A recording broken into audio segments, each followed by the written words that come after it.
আমাদের মূলত দাবি হচ্ছে কি সাত কলেজ থেকে ঢাকা কেন্দ্রীয় বিশ্ববিদ্যালয় করার একটা প্রস্তাবনা দেওয়া হয়েছে।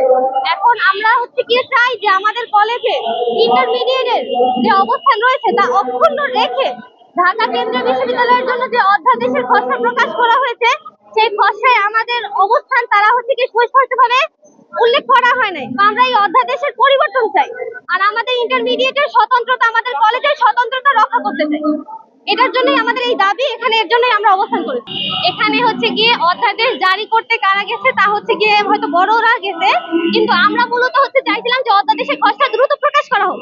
তারা প্রকাশও করেছে, কিন্তু আমরা সেই অধ্যাদেশের খসড়া দেখতে পেয়েছি সেখানে ইন্টারমিডিয়েটের ব্যাপারে, উচ্চ মাধ্যমিকের ব্যাপারে তারা আইন অনুযায়ী কোনোভাবে সুস্পষ্টভাবে কোনো বিষয় উল্লেখ করতে পারেনি এবং আমাদের সাথে তারা মতামত নিতে বসেও না। এটা খুবই দুঃখের একটা বিষয়। আমরা এর জন্য হচ্ছে গিয়ে খুবই উদ্বিগ্ন, মানে তারা আমাদের কোনো মতামত নেয় নাই, আর উচ্চ মাধ্যমিকের কোনো অবস্থান তারা সুস্পষ্টভাবে ক্লিয়ার করে না। এখানে হচ্ছে কি অধ্যাদেশের খসড়ায় বলা হয়েছে যে কলেজের সকল স্থাবর ও অস্থাবর সম্পত্তি বিশ্ববিদ্যালয়ের আয়ত্ত থেকে চলে যাবে, অর্থাৎ বিশ্ববিদ্যালয় হচ্ছে কি মালিকানায় থাকবে। তাহলে আমরা তো দুর্বল অবস্থানে চলে যাচ্ছি।